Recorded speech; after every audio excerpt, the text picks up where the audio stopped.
Okay, sorry about that, guys. Nocturne's MC's data being found in the first game as an optional boss fight. Anyway, after the universe is recreated again after Nocturne, we see that we are back into another contemporary world. However, there is a looming threat in the polar ice caps. A giant portal to the expanse is open, and it's up to a group of scientists and soldiers from all around the world to take care of the problem.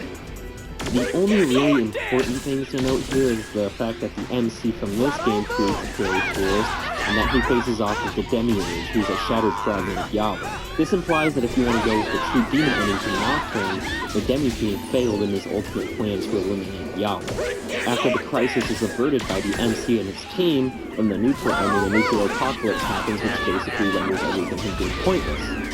Every country around the world is destroyed at this point, except for Tokyo, of course, which is shielded by a thick firmament, which is actually the spirit of Masakado called upon by the main character Shin Megami Tensei 4 in the previous series. The events of Shin Megami Tensei 4 play out, and it could possibly lead us into either the new HD S&T game we're getting, or the new S&T 3DS game that was announced recently by Atlas. Though, I'm getting a bit ahead of myself, because the important thing is the first divergent timeline of Covenant happens during SMT4, which leads to the events of Shin Megami Tensei 4 Final, which is a what-if scenario if a boy named Nanashi is revived by the demon Dogma. This small event creates a divergence large enough to create a pocket universe that acts as an alternate reality or alternate scenario to SMT4. Now that we got mainline out of the way, let's backpedal over a little bit and tell you some of the other timelines. The first one that most people are probably familiar with, and the most popular one, is the Devil Summoner / Persona universe, which is created by Raito Kuzunoha the 40th. The Kuzunoha is a clan of secret agents, essentially, who work under Yatagarasu, who serve to protect Tokyo.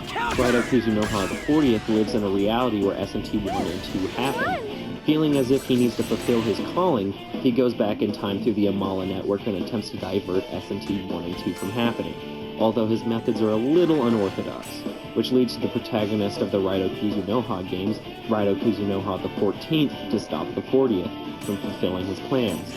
Eventually, the 14th is successful in his endeavor, and a little later finds himself face-to-face with a moral decision with Lucifer. If Raito decides to side with Lucifer, the world is recreated and the events of Nocturne play out, except in this version of Nocturne, Dante isn't around anymore, but rather Raito Kuzunoha the 14th. In the end, however, the Demi-Fiend chooses to reset the universe to the way it was, but without the influence of Yahweh or Lucifer, and Raito is sent back to his proper time period, probably accepting his mistake and doing it right this time. Now the Demi-Fiend is returned to his human lifestyle, and Raito continues his sleuthing. All in the same timeline, just different time periods, if you know what I mean. All of that aside, though, if Raito avoids Lucifer altogether, the timeline just continues as it is and Nocturne's conception doesn't happen. After a few more Devil Summoner games and the first Persona game, we run into Persona 2 Innocent Sin. In this game's ending, the protagonist, Tetsuya Suo, is left with a conflict. Forget his friends and make the villain Nyarlathotep cease to exist, or refuse to give up his memories and face his punishment. He obviously chooses the latter. This decision leads to Persona 2 Eternal Punishment, which nullifies the events of Innocent Sin and overwrites its place as the sequel to Persona 1 and the prequel to Persona 3, which is evidenced by a couple of Persona 2 characters appearing on a TV show inside of Persona 3. During the middle of Persona 3, our main characters have to go through some time-traveling shenanigans to meet the main character Persona 4, while at the same time as the events of Catherine may or may not be taking place. After the events of Persona 4, we reach its epilogue, where a divergent timeline of shitty spin-offs happen instead of a real game. Oh hey, there's Persona 5, not coming out until April, are you? And with that, we've covered the two major Megami Tensei connected universes. This leads us into some smaller timelines, starting with the Devil Survivor timeline, which was created after the alleged conception that happens after SMT2 and not after Nocturne. Here, humanity has to face another one of God's ordeals. We assume then that the main character of Devil Survivor 1 becomes the King of Bel and wages war against Yahweh, which causes his fate to be similar to the true demon ending of Demi-Fiend, leading to his defeat and the creation of the Devil Survivor 2 universe, which still has some ties to the original universe according to some lines of dialogue from Black Frost in the game, who is a character that appears in the first game. All in all, I think we're pretty set here. I think this covers the entirety of the Shin Megami Tensei timeline. And I'm definitely not purposefully ignoring a certain series of games that form part of the timeline yet have become the subject of ridicule amongst the years for awkward inclusions in the franchise. Oh, and who am I kidding? The Devil May Cry franchise totally takes place before Nocturne. That pretty much covers my interpretation of the Shin Megami Tensei. I know some of you guys would probably be like, that's wrong. Some of you guys would probably be like, that's right. But all I ask is you guys to keep it nice and clean in the comment section, and I hope you got something entertaining out of this video, regardless if you believe it. This has been my January video of the year of Shin Megami Tensei. Here's a hint on my next video. What does a guy with sexy glasses, a guy with sexy stubble, and a group of edgy writers have to do with each other? Well, until next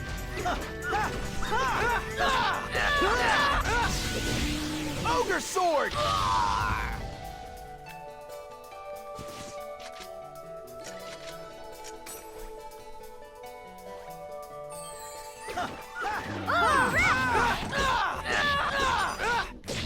Lateral move!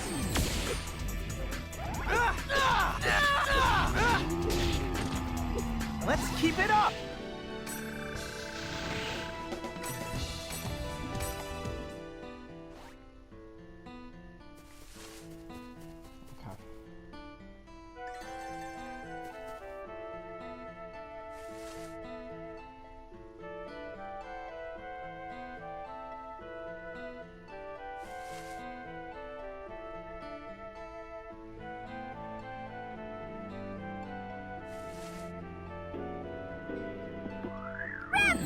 You know, I kind of doubt that when Swiss sociologist Carl Gustav Jung first coined the term persona 100 years ago, he knew that his life's work would one day help spawn one of the most beloved JRPG franchises of our time. And yet we're here, social linking, demon contacting, dancing, battling, dungeon crawling, fan game making, Crunchyroll using, hacking, translating, twittering, and what else there's to do in the unique world of Persona. Seriously, there's actually a lot of things to do with this game. When's the theme park coming? And yet, despite all the content we have, all the dedication and love for this series, why is there still so much stuff about this series that nobody ever bothers telling us? Well, time to rectify that. Hey there everyone, I am Nannyline, and we're gonna dig for the things that got lost in context.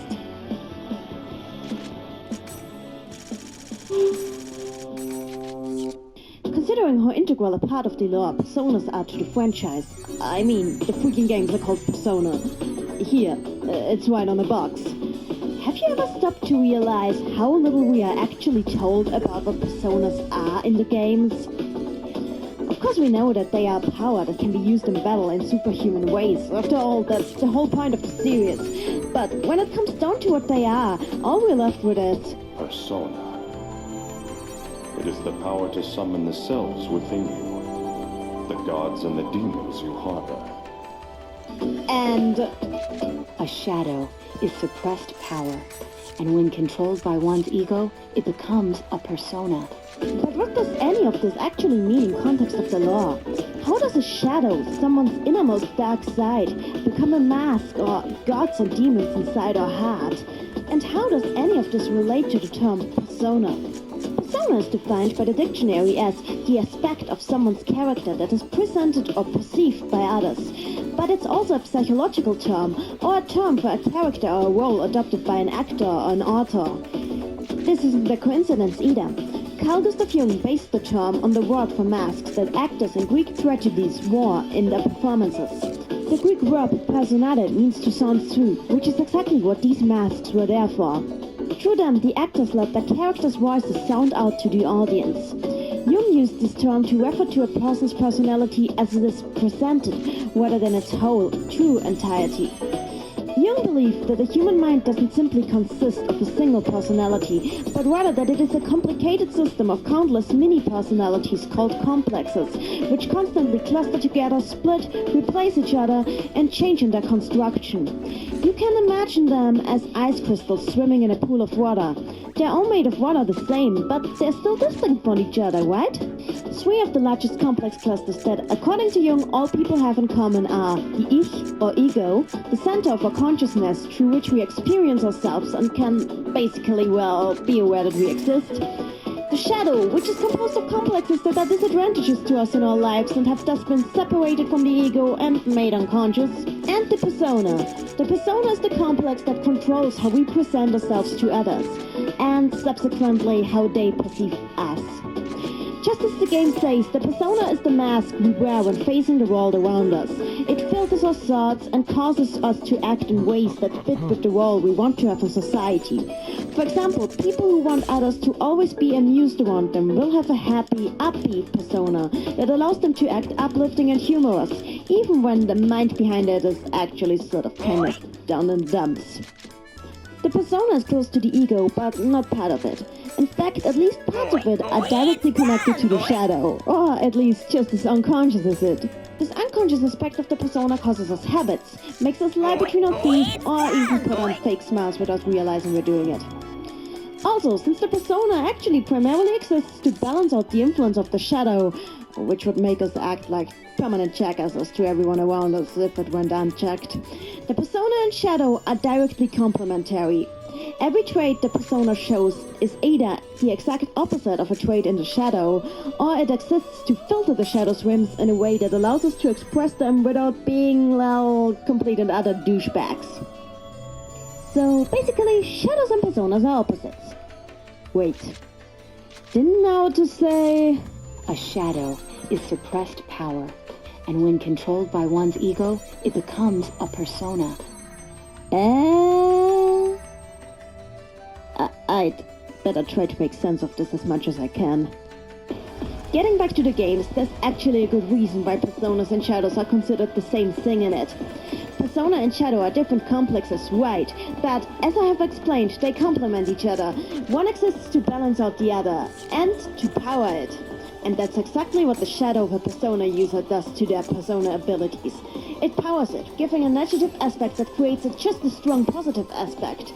It's kind of a yin and yang thing, if you get what I mean. I mean, if you had nothing nasty to yourself, you wouldn't need a mask to filter it, right? Also, you probably either wouldn't be human or you would have apathy syndrome, but I'll get to that in another video. In the Persona 3 Clubbook, Persona users are claimed to be people who have become aware of and face their own mortality. But I think that this rather specific formulation was chosen mostly to fit with the themes of the then latest installment into the series. The broader explanation is that Persona users are people who are at least aware enough of their own unconscious traits and fears, including mortality and the fact that you can be kind of a douche now and then, to realize why their persona is the way it is. Because of that awareness, they are able to control their persona. In other words, you don't need to have physically met your shadow in order to become a persona user. It's enough to just be aware that your darker side exists and then have a trigger experience that calls your persona into action via mortal fear. And having a mind-changing encounter or pact with a deity can definitely help too. So basically being a persona user means that you are a person self-aware enough to recognize your own fears and flaws and draw power from them to express yourself through. That way you can control the part of your personality that you express yourself through and make it your weapon, instead of having its unconscious aspect control you. Sounds like a good deal, right? Well, it is, aside from the fact that knowing that you're basically nothing but a drug who will die one day is kind of depressing. There's a reason all these Persona 4 kids kept contemplating how useless and pathetic they are in their social links. Yeah.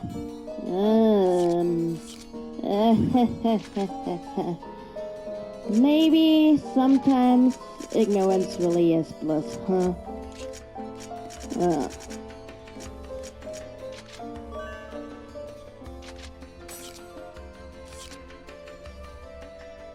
However, a person can only grow by constantly learning more and more, rather than regressing back.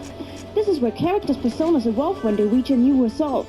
With their courage and resolve, their self-awareness has grown, and so has their ability to express themselves and control their persona. Yosuke, your taste in persona design needs work. I mean it, no offense. Caesar, really, Akihiko? A bit of a power trip there. Teddy, you have issues. big phallic issue. You know what? I give up.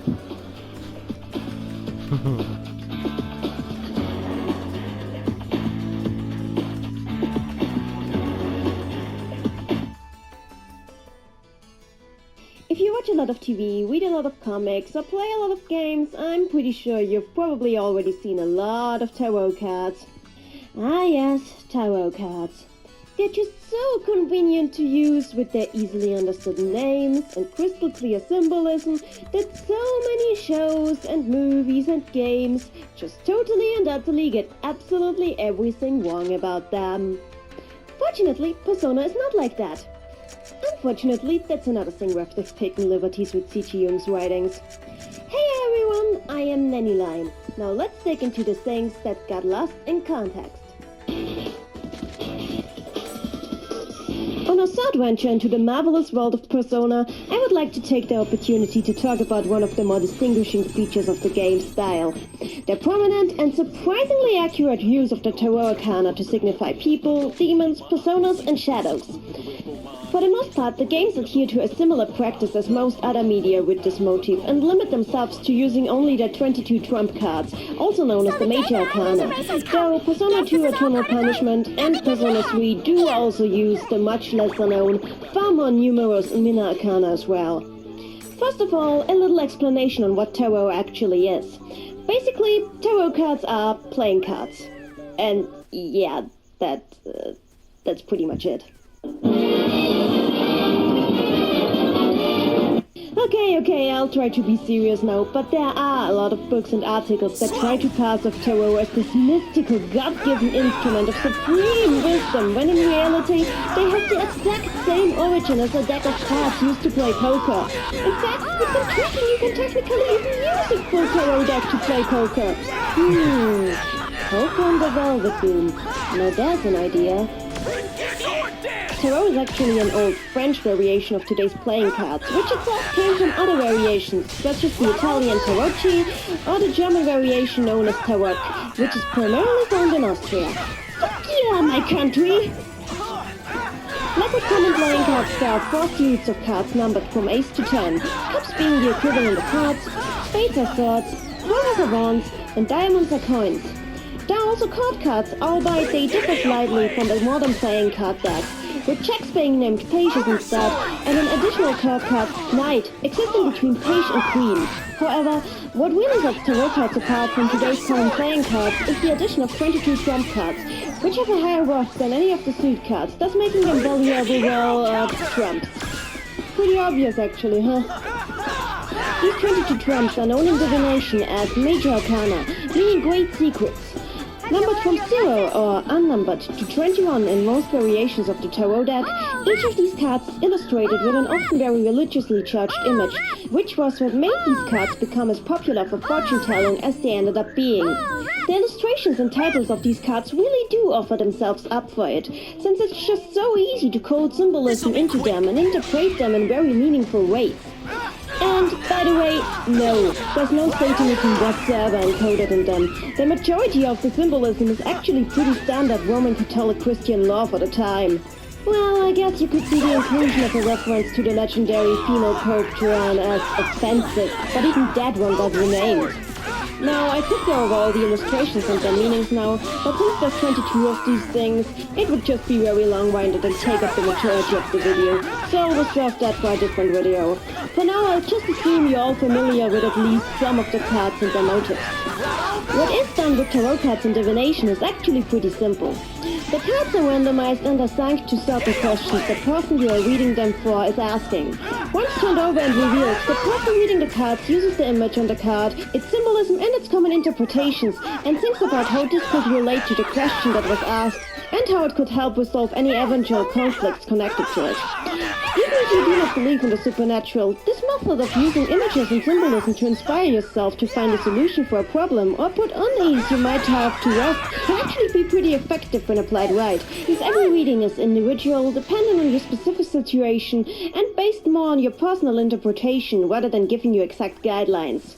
That again. Oh, but of course, I know what the real question that all of you are asking now is, but Nanny, what does any this have to do with Carl Gustav Jung? Let me explain. In some of Jung's writings, he went into closer detail regarding how the archetypes of the collective unconscious have manifested themselves in our imagination throughout the ages. I have already touched upon the archetypes in a previous video, so go watch that if you have no idea what I'm talking about.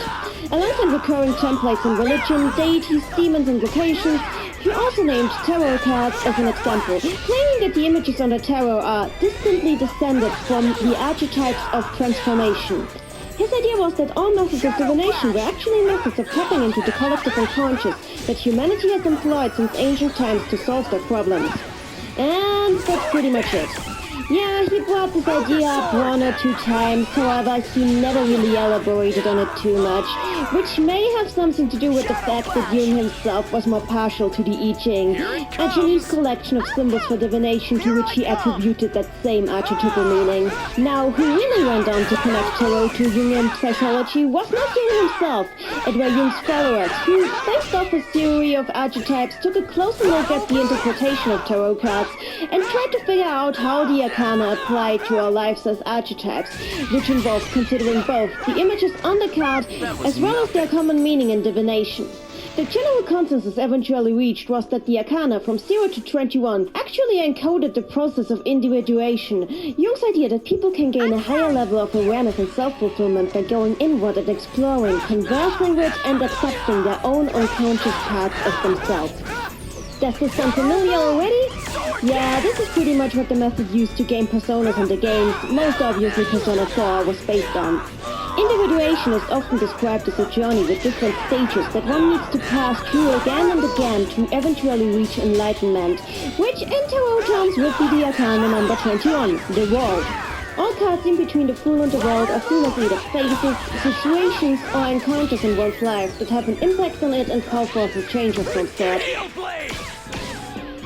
Seeing how the Jungian logic tarot cards are actually an instrument that people have been using to communicate with the unconscious and develop their own personality to eventually become enlightened, Jung's followers looked at them and decided, hey, what worked for people back in 18th century Europe works for us, and started writing books on how to use tarot cards for meditation and to analyze your own psyche and mental state in a Jungian manner. Many books. The method suggested for meditation in almost all of these books is active imagination, a technique commonly applied, for example, in therapy, in which one's unconscious is allowed to be freely expressed through creative activities. Active imagination using tarot cards works like this. You take a card, look at it, let it inspire you, and think about what this card and its meaning means to you specifically, and how this can help you answer your own questions or resolve conflicts in your life. Pretty much exactly the same thing that using tarot cards in divination is supposed to do, just considerably less magic-y. In the Persona series, tarot cards are mostly used as a shorthand means to assign archetypes to personas, shadows, demons, characters, and characters' relationships to one another. For example, a demon or shadow assigned with the Emperor Arcana represents a masculine, rigid, controlling archetype, or the negative aspects thereof. A persona of the Magician Arcana stands for an outward personality that follows an impulsive, performing archetype, sort of like an illusionist or juggler, someone who has a lot of energy but has to be careful to not get prideful or carried away with it. This is seen wonderfully in magician-type persona users like Yuka Ayase, Junpei Yori, or Yosuke Hanamura. A social link of the Fortune Arcana stands for a relationship that revolves around an archetype of sudden change or turns in fate that the participants themselves have no direct control over, but need to learn to use to their advantage anyway. Like how Keisuke's social link is all about how life keeps putting him into positions that tip him towards becoming a doctor. Ryoji's social link being all about how fate won't allow him to be a normal, happy person, and Naoto's social link being all about a game Naoto's grandfather, an outside force, set up, something neither her nor the protagonist had any influence on. As you can see, the meanings that tarot cards can take on are very flexible and individual to every person, and seeing how in Jungian psychology every archetype exists deep inside every person's unconscious, every single tarot arcana can also apply to every person in some way or another. It's not like Mysterious fully defined by the Empress Arcana's archetype, or like Yukiko never acts in any way that is not in line with the most common interpretations of the Priestess Arcana. It's just that these cards are what applies best to their current role in their relationships to others and their current situation in life. With time and changes in their lives, the dominant arcana to them might change, as seen with several P1 and P2 characters who changed their arcana between installments, and with characters like Igus or Elizabeth, whose arcana have both changed to Fool due to them beginning a new chapter in their lives. So yeah, Young really didn't ever do anything with tarot, but that doesn't mean that using the arcana wasn't a brilliant and wonderfully simple way to integrate the complicated concept of Jungian archetypes into the games without confusing positively everyone ever, so kudos on that. However, the arcana are not a surefire personality indicator, and their interpretations are very flexible and definitely not static. In other words, all those persona-themed arcana personality tests you may have seen on the internet, I'm gonna be talking some more about the meaning of the arcana in relation to specific character arcs in some of my upcoming videos. Until then, however, see ya! Be careful, everyone! Hey, I've made it to the second episode, and actually somewhat on time too. So if you like what you saw, subscribe to me, follow me on Tumblr, Twitter, write me in the comments what you'd like to see for the future episodes, and consider supporting me on Patreon. Well then...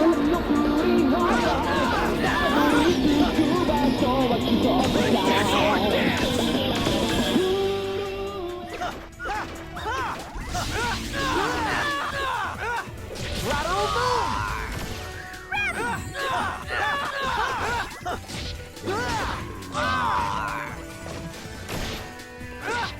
Shadow Flash! Sword Dance!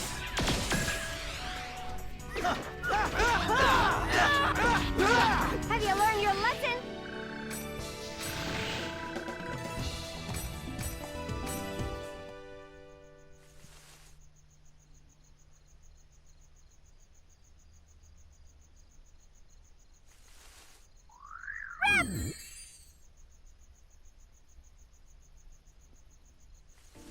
Alright, so I made the Persona power levels chart a while back. And I think 9 is the stories of the games. Now, alright, so I made the Persona power levels chart a while back. And I think that was a success. That inspired you further to go under the much more challenging undertaking of making a power level chart for the Shin Megami Tensei series. Yeah, and this was a pain in the ass, because Shin Megami Tensei is a lot more complicated. It's a lot of figuring out, like, kind of lore stuff. It's less feat dependent, and more just kind of like who logically should beat who, and who does beat who, just in the stories of the games. Now, some non-mainline SMT characters have slipped their way in here. Yeah, this is more a Megami Tensei, but not Persona chart, because trying to figure out Persona and SMT in the same picture is like a fucking nightmare. With that in mind, let's start from the bottom. Now we're here. F tier, the normies. So, at F tier, at the very bottom, we have normies. Just average, run-of-the-mill humans that have no particular power and are just kind of alive. The thing that's, like, weird about Shin Megami Tensei... I think we are to the point where we need to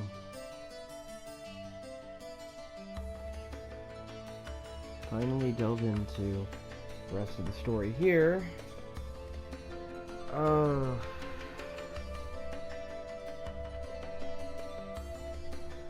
I only have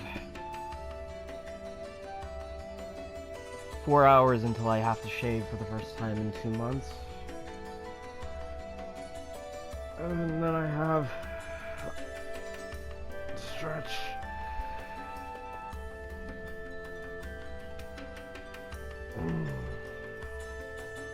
An hour between, well, not the hour after I'm done shaving while my face is healing up is gonna be me cleaning a room. And then my weekend's gonna be over. Boy. So let's go ahead and keep moving forward.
Probably should save before fighting in the arena. Good point.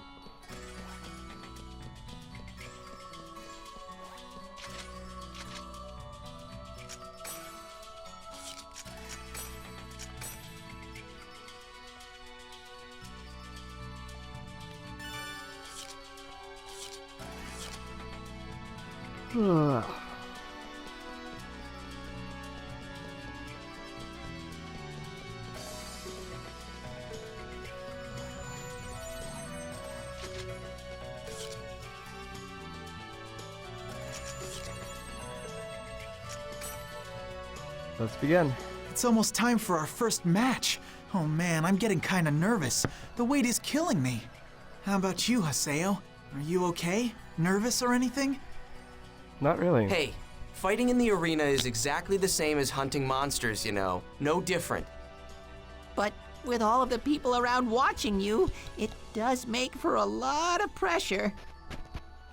Long ago, when I just started, I tried participating in the arena. I was so nervous I couldn't do anything, and we ended up getting beaten really badly. Oh, yeah, I remember that. You okay with this, Atali?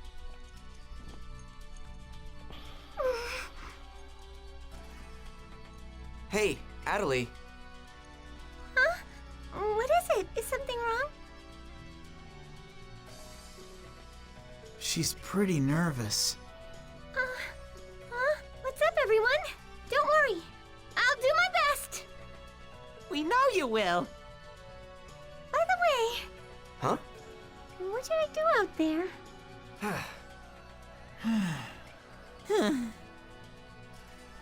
Well, why don't you focus on healing skills? Okay, understood. I hope we'll be okay. Well, let's go and find out.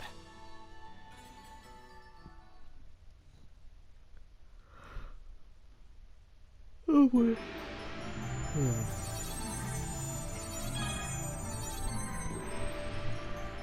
can view information on the opponent and arena ranking on the panel walls. Warp to Coliseum, view the warp point when you're ready. It's possible to retire with no penalty by selecting retire from the warp menu.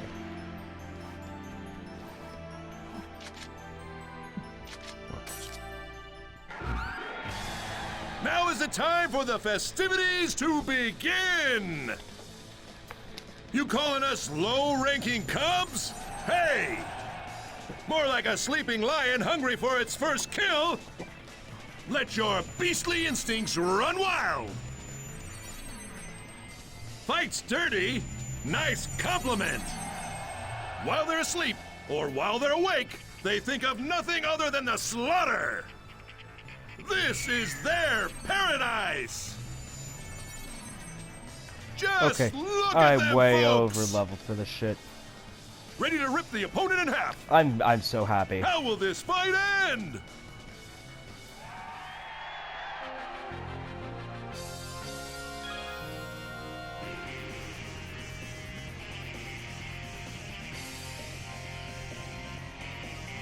Arena battles are basically the same as the regular battles we're always used to fighting.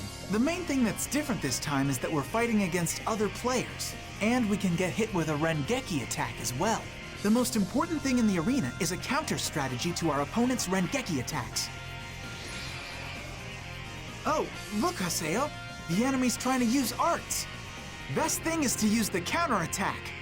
If you use a skill trigger attack on an enemy while they're in this state, you can activate a counterattack. Not only will a counterattack completely guard against an enemy's arts, and on top of that, it'll even lower their morale gauge. You can defend it. In other words, the more I use them... That's it. Our opponents can also use counterattacks, so be really careful when using the skill trigger.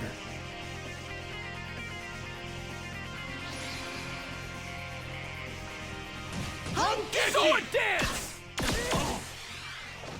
Good. I knew someone battle-hardened like you could do it. Now you have an efficient way of raising your skill level. Yeah.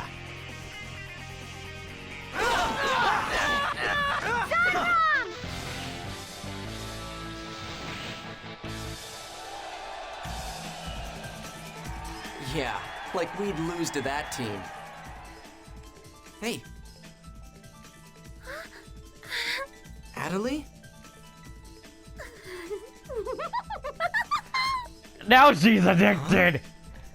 We did it! Wait a minute! Hey! Hug. Oh, Haseo, we really did it! We won, didn't we? Didn't we? Okay, get off of me! But I bet that other team is feeling really disappointed right now since they lost. Huh? Are you still talking about that? But... Come on, they're the same as you, right? Huh? Look, the more times that you lose, the sweeter the victory will taste. Trust me. Oh, yeah. Hey, you're right. Then I'll pray for them to win in their next match. That's okay, right? Yes! That's exactly You right. idiot. Coming from the victors, that would just sound like you're trying to rub it in. Exactly! Oh, oops. Sorry. I'll try to be more careful from now on.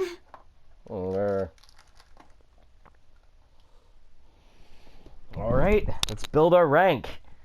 We need to get strong enough to be able to challenge. Are you delighted with your maiden victory or what? Not bad at all. Congratulations, little Haseo. Man, Really? you're persistent. I might have to start respecting you just for that. But remember, your rank is still dead last. You're nowhere close. So, hurry up and climb all the way up the rankings, and then you can come against me. This time, I'll be sure to love you to death.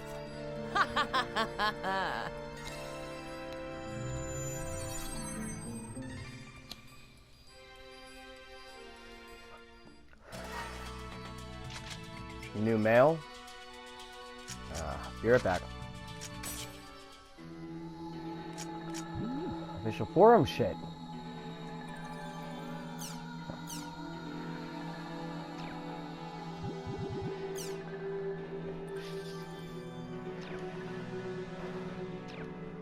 Medic Union Guild.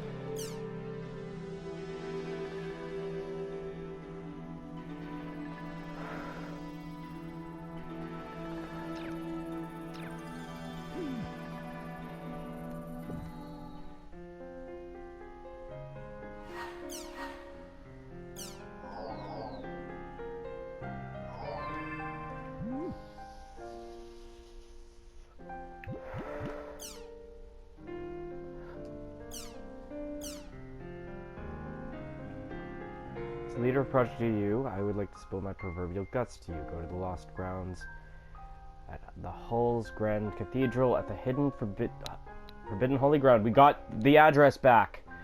What the fuck?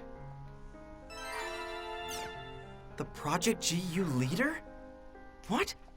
Has Yada completely lost his mind?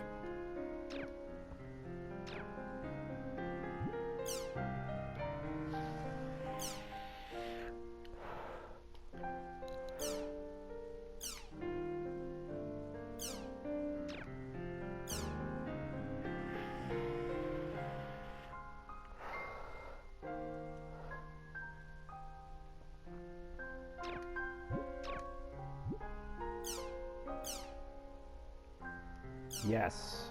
Beautiful entrance. Sexy fucking entrance.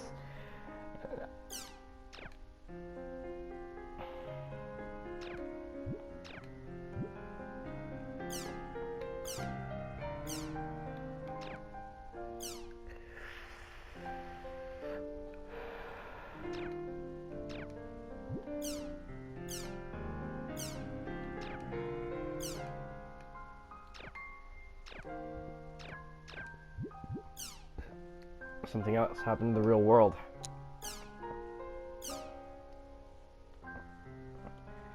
More community forums.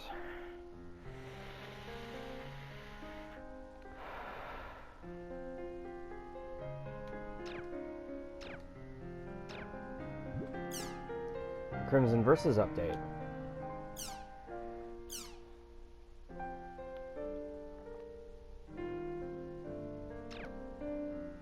Wait. There's something down at the bottom. Okay. Let's play some time.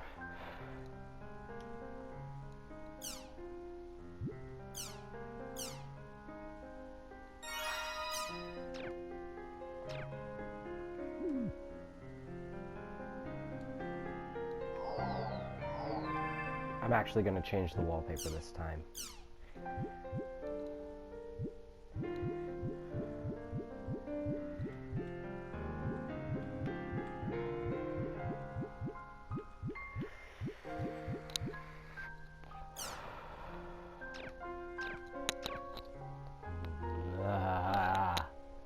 I'm sorry, and Endrids makes me wet, like really, really wet.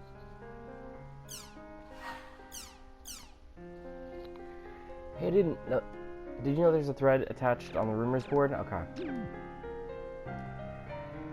Okay. Some new stuff in the real world.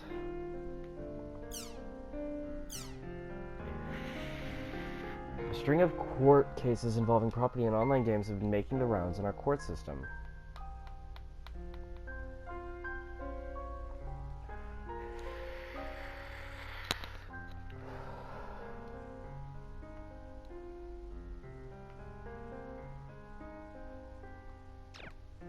Jeez.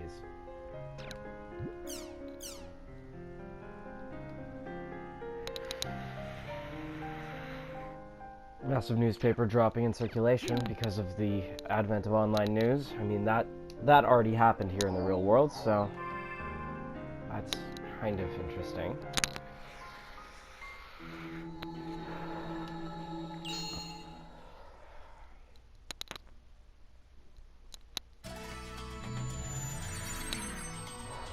The Project GU leader? What? Has Yada completely lost his mind? I guess I better go to the Hulgran's Cathedral at Delta Hidden Forbidden Holy Ground.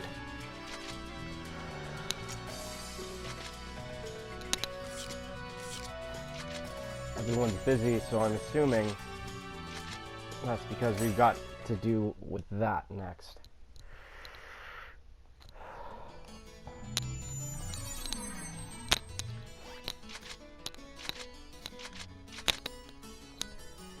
The Hulgran's Cathedral is back.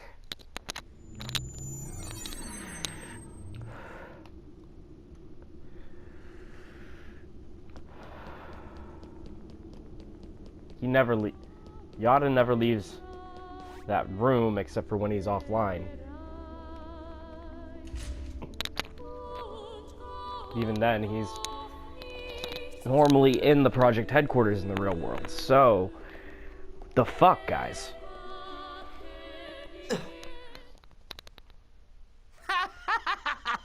Very nice. I see that you have fallen straight into my trap, Tri-Edge. I have finally found you.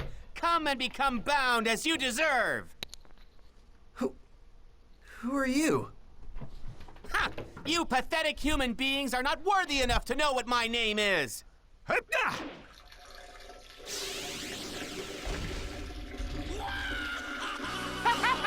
Slow Doberman! Pyros the Third! At your service! Ta-da! You just told me. Oh.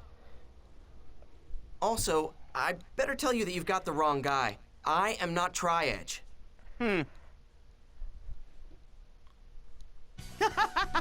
Please accept my apologies. I had truly thought that you, sir, were Tri-Edge. So tell me, why are you looking for him? Well, listen to this. I have a completely hypothetical story for you. Imagine, if you will, a graphic designer at a certain game company. CC. And that man possessed the greatest confidence in his graphical creations. He logged into his company's game to experience his creations in their native environment. But one day he saw something he couldn't believe right before his very eyes. His super amazing, ultra incredibly cool graphics that he slaved over for many waking hours had been all etched up with these hideous triangular monstrosities. What blasphemy! What lunacy! Now, having transformed into a demon fueled by the fires of revenge, this hypothetical man used the forums to lay an impeccable trap, a foolproof plan for the culprit. Is that story really hypothetical? Of course it is. I said that it was, didn't I? Anyway, you're no match for Tri-Edge. Stop chasing him, for your own sake. Don't try to dissuade me. I'm never going to stop until I can find a way to trap him. So I guess you're looking for Tri-Edge too. Yeah. Hey, could you please tell me if you find any more areas with Tri-Edge signs in them? Although you are dressed in some of the deepest black known to man, looking at you, I believe I do detect a little glimmer of justice deep inside your eyes. Good Very God. well, he of fair eyes. It would appear that you and I are partners in our quest to find Tri-Edge. She does have beautiful eyes. I accept you as a fellow hunter of Tri-Edge and pledge to fight by your side until my life gives out. What?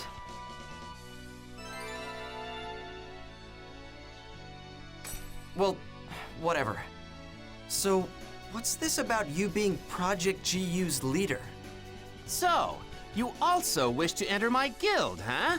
It is not easy to join me, since the condition is you must be able to draw. After all, GU stands for Graphics Unbelievable. So, do you know anyone named Yada? No, who's that? Forget it. Never mind. Wrong, Okay. Gia. Well then, I'm off to formulate another plan. May the stars shine down upon you until you arrive at the end of your journey. I'm off! I feel like I just shaved 10 years off of my life. Guess I'll Same. head back to town. Fuck, man. Just what?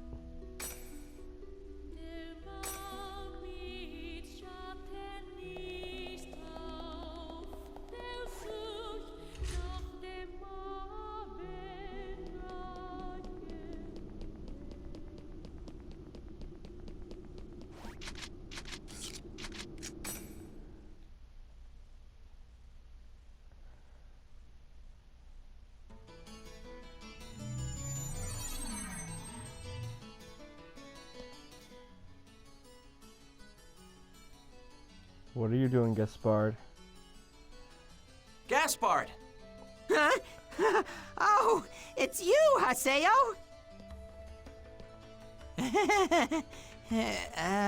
What's up? What's up with you? You don't look so good. I'm fine. I'm pretty much the same as always. All right, then.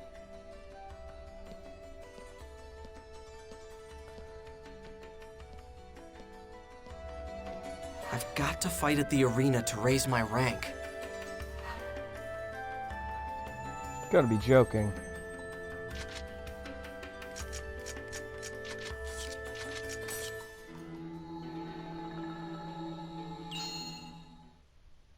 Wrong button, damn it. Shit.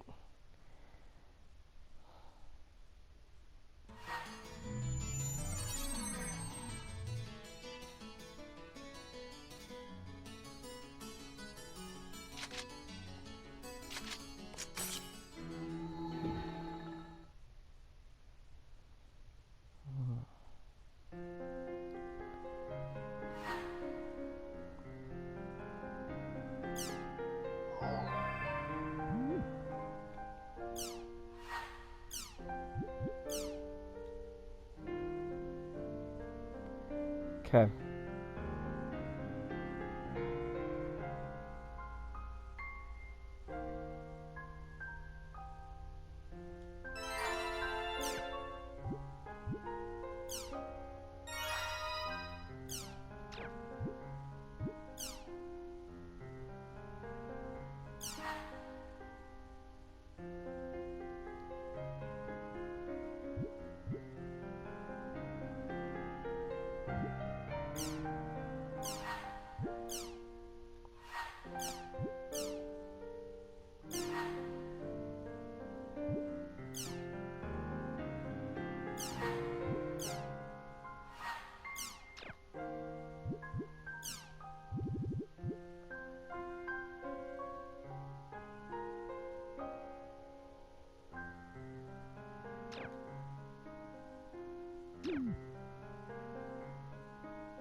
Okay, so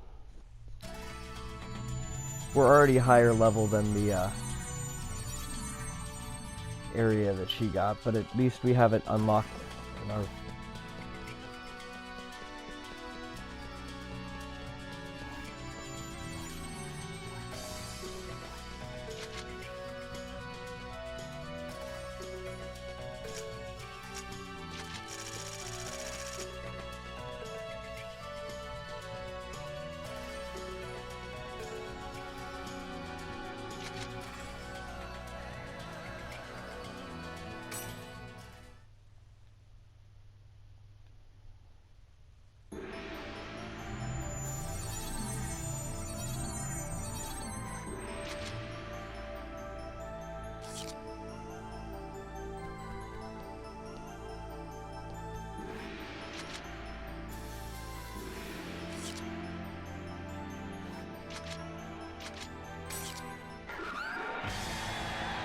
Now is the time for the festivities to begin! You calling us low-ranking cubs? Hey! More like a sleeping lion hungry for its first kill! Let your beastly instincts run wild! Fight's dirty? Nice compliment! While they're asleep, or while they're awake, they think of nothing other than the slaughter!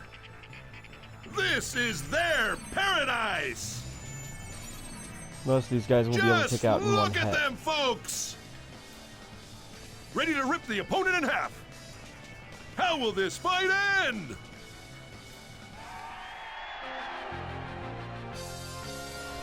Ogre sword!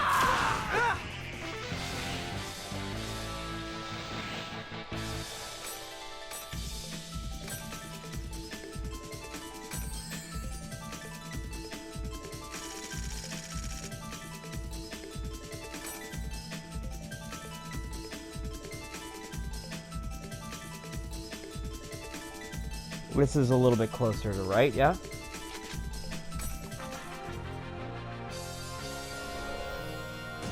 Lateral move!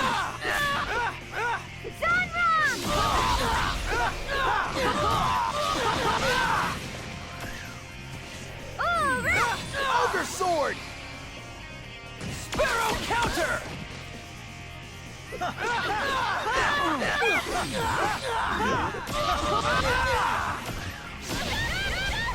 Ogre sword!